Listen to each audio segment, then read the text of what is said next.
Years slipped by in the little shop on Maple Street, like sand through the narrow waist of an hourglass, quiet and inevitable. Jason was no longer the lanky teenager who had once perched on the high stool beside Uncle Peter.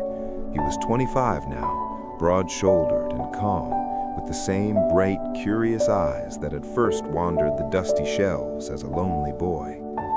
The sign above the door still read Peter and Jason's Watch Repairs in those familiar, faded gold letters, though the paint had been refreshed twice since it was first hung. The shop itself had grown in subtle ways, a larger display window filled with gleaming, restored pieces, a small corner dedicated to custom engravings, and a faint scent of coffee that lingered in the air from the machine Jason had installed for customers who waited. Uncle Peter, now in his late 70s, spent most days in the worn leather armchair near the back window, his hands folded over a cane he pretended not to need. The arthritis had won its slow war. His fingers, once capable of threading the finest balance wheel, now trembled even when resting. He no longer repaired watches himself, but his mind remained sharp as a mainspring, and his voice carried the same gentle authority it always had. Customers still asked for him by name, drawn by stories of the old master who could diagnose a faulty escapement just by listening.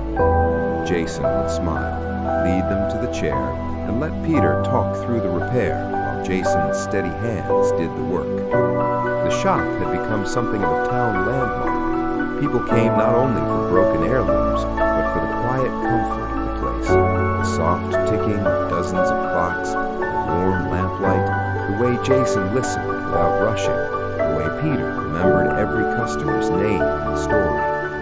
On Saturdays, the bell above the door rarely stopped ringing. Jason had hired a part-time assistant, young Mia, a college student studying mechanical engineering, who reminded him of himself at 14, wide-eyed, quick to learn, and grateful for a place to belong.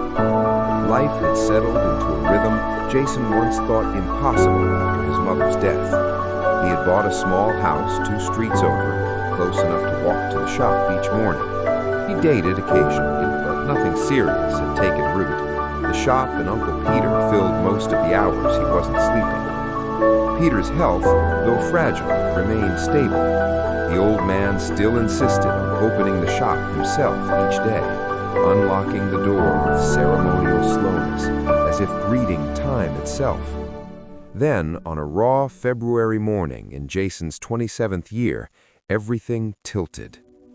Jason arrived to find the door already unlocked, the lights on, but the shop silent except for the clocks. Peter sat in his armchair, unusually still, staring at a pocket watch in his lap. It was the one Rose had given him on their 20th anniversary, a slim gold hunter case with a faint dent on the back from the day he'd dropped it, rushing to the hospital when she went into labor with their stillborn son. Jason had never seen Peter handle that watch in all the years he'd known him. "Morning," Jason said softly, hanging up his coat. Peter didn't answer at once. When he looked up, his eyes were red-rimmed, the skin beneath them bruised with exhaustion. "I didn't sleep," Peter said. His voice sounded thin, as if stretched over too many sleepless nights. "The doctor called yesterday after you left." Jason felt the air leave the room. He crossed the floor in 3 strides and knelt beside the chair. "What did he say?" Peter's mouth worked silently for a moment. "Heart's failing. Congestive failure, they call it. Fluid building up. Medicines can help for a while, but..." He trailed off, turning the watch over in his hands. "He gave me months, maybe a year if I'm lucky and careful."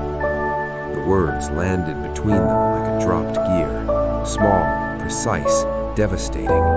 Jason reached out and covered Peter's trembling hands with his own. Neither spoke. Outside, sleet tapped against the window like impatient fingers. The months that followed were a strange mixture of ordinary days and quiet dread. Peter came to the shop less often, then only for an hour or 2. Jason hired Mia full-time, and brought in another apprentice, quiet, reliable Tomas, to handle the growing workload. He spent evenings at Peter's small bungalow, cooking simple meals, making sure medications were taken, listening to stories Peter suddenly wanted to tell, about Rose's stubborn streak, about the war years when he'd repaired watches for soldiers, about the son they had lost and rarely spoken of. Peter began sorting through drawers and boxes he hadn't opened in decades. He gave Jason tools one by one, the finest loops, the vintage staking set, the brass movement holders Rose polished every spring. Each gift came with a story, a memory, a lesson. Jason accepted them in silence, throat tight. One soft April afternoon, Peter asked Jason to drive him to the cemetery. They stood together before Rose's grave, the grass newly green, daffodils blooming along the path. Peter laid a small bunch of violets, Rose's favorite, at the base of the stone. "I used to think I'd be here first," Peter said quietly. "Stubborn old man, outlasting everyone." He smiled faintly. "Turns out time had other plans." Jason swallowed hard. "You're not going anywhere yet?" Peter looked at him then, eyes clear and steady. "I'm going exactly where I'm meant to, son. But before I do, there are things I need to settle." Back at the shop that evening, with the closed sign turned and the lamps casting golden pools on the workbench, Peter laid out papers Jason had never seen before. A last will and testament, a deed transfer, insurance documents. The shop, building and business both, was to pass entirely to Jason. There was a modest savings account, enough to cover final expenses and leave a cushion. And there was a letter, sealed, addressed to Jason in Peter's careful script, to be opened when I'm gone. Jason tried to protest, but Peter raised a hand. "It's yours. It's always been yours. Rose saw it the first day you walked in, half frozen and heartbroken. She told me that night, 'That boy needs us, Peter, and maybe we need him more.' She was right, as usual." Tears blurred Jason's vision. He could only nod. Summer came early that year, warm and fragrant. Peter's strength ebbed like a watch running down. He spent most days in bed now, the bungalow filled with the soft voices of hospice nurses and the occasional visit from old customers who wanted to say goodbye.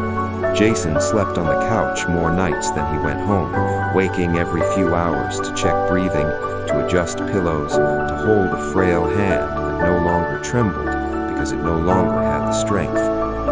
One evening in early August, Peter rallied unexpectedly. He asked to be helped into his armchair by the window that overlooked the small garden Rose had once tended. Jason brought him tea, weak and sweet the way he liked it. The sun was setting, painting the sky in rose and gold. "Jason," Peter said, voice barely above a whisper, "come sit." Jason pulled up a footstool.